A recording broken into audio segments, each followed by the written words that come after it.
President Donald Trump is saying that he is replacing Homeland Security Secretary Kristi Noem and will nominate Oklahoma Senator Markwayne Mullin for the job. Yeah, President Donald Trump saying Noem will instead serve as a special envoy for a new Western Hemisphere security initiative. Let's check in with News 8's Chris Groh joining us live from the Right Now studio.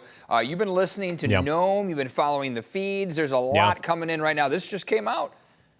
Yeah, this just came out. It was actually something that we were working on, whether or not this would be potential for today or if this might be something that is announced on Friday. In the industry, oftentimes big news like this, we will wait for the announcement on a Friday because it's seemingly that would get less coverage. But here we are on Thursday, just before noon. We are finding out that Homeland DHA Secretary Kristi Noem has indeed been fired and will be replaced here by Oklahoma Senator Markwayne Mullin. Now, this is all happening at a time in which actually Noem is speaking. She's the keynote speaker at what is called the Sergeant Benevolent Association Major Cities Conference. This is happening in Nashville, Tennessee. I'm going to show you. This is a live feed right now of her keynote address. And something that is very key about this right now is that, of course, Noem is now the large topic of a number of stories, and the what this will lead to. How is it that, of course, the Department of Homeland Security will move forward here if it is indeed that they will have someone new in charge? There's all these questions about why it is that she is being replaced and so forth. And here she is as a keynote speaker at a conference here. And so far, at least as far as we have listened in, has not been asked about her replacement, has not touched on it. Some of the comments that I am listening to, for instance, she was speaking to someone who I believe was with the San Francisco Police Department or in law enforcement with San Francisco, and was talking about working with the mayor of San Francisco and their relationship with DHS under her watch. So it's not clear if it's been communicated to her yet, and if she's just simply continuing on because she did not want to miss this keynote address. But this is not an address in which we are going to see her asked about, of course, her replacement, this firing by the press, at least not yet. Now, of course, we are going to listen in now, so you'll hear about maybe some of the comments, some of the questions that she is taking here. We're going to have to go ahead and go to another feed, though, here, guys. This feed does not have audio, so if we can go ahead and take that. Yeah. You guys can use or will use to try to, I don't want to say get around that, but work with the conditions that you guys are under to still be effective as federal law enforcement in those sanctuary city areas? Well, if it's a sanctuary city, we have an opportunity to form partnerships then with sheriffs.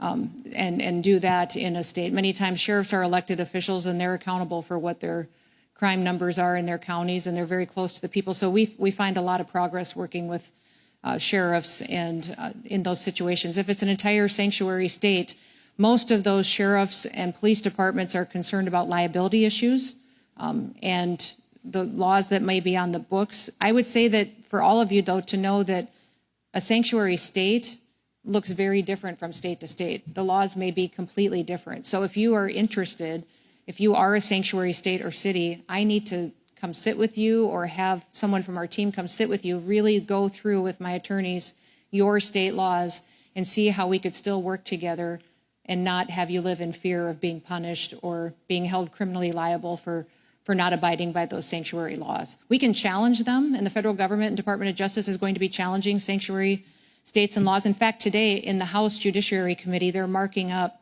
a bill in Congress that would ban sanctuary cities and states, that would use the supremacy clause.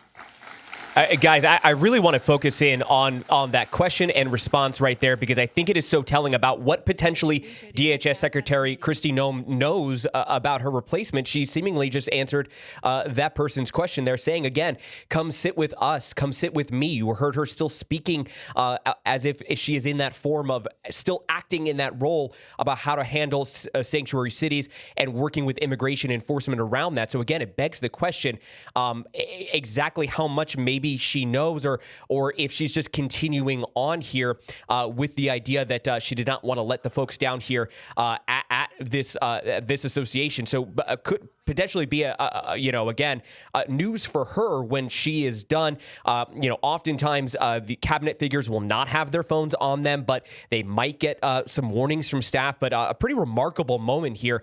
And that question may give us some more clues and some more details about how much she knows, or just maybe it is how that she's acting. But again, just want to bring it back here locally. Noem was just in town for a border visit not too long ago. Remember, we saw her touring at the border. You see some footage here from the time in which this took place here. This was highlighting some drug enforcement operations that had taken place here. We also know that she was recently named in a lawsuit filed by the county over the federal government and the private company that runs the Otay Mesa detention facility from blocking public health inspection. We have reached out to the county to see how her replacement may be effectively going ahead and impacting that lawsuit, though there are a number of parties that are involved in that and are named at that. Now, of course, this is also happening after a pretty tumultuous testimony from Noem on Capitol Hill over what you just saw there take place, a ad campaign that cost more than $220 million. I was listening to that CBS special report there, and we heard from some of the reporting there that in her testimony, she said that President Trump signed off on the dollar amount, signed off on that ad campaign, and that when the president heard that, we're actually just watching now, Noem is leaving that benevolent association, that keynote speaking address here, posing for some pictures. I'll bring that feedback in here, guys. Sorry, I know that we're going on pretty long here on this report, but as you see her taking pictures and so forth, but it was actually that testimony that may have sort of sealed her fate, if you will, and that discrepancy over what President Trump knew about that ad campaign and not. There's obviously been some other controversies surrounding Noem here, including obviously the shooting of 2 American citizens in Minneapolis and her rush to label them as domestic terrorists. That was something else that was brought up in those appearances there at Congress, both between the House and the Senate. But a wild turn of events here on this Thursday, and one that we will continue to follow here as the day goes on. I suppose it's possible that she didn't even know that she was being replaced. And that wasn't the traditional press corps that was in that audience. No. Again, like you said, keynote speaker. So it wasn't as if the press were getting all these alerts and ready and willing to ask her about this replacement that's happening. Yeah, just to read it, the Sergeant Benevolent Association Major Cities Conference in Nashville, Tennessee is where she was speaking. So yeah, just curious to know if she was aware or not. She's about to find out because of the way she was answering some of those questions. All right, Chris, thank you very much for that. You can join Chris Groh and Jack Hull on the CBS 8 app for right now. As you just saw there, they're monitoring every feed, all the press conferences that are happening. Sometimes we're ahead of it before people are even finding out about things. So he'll continue to be looking at this. They are live starting at 9 a.m. Monday through Friday.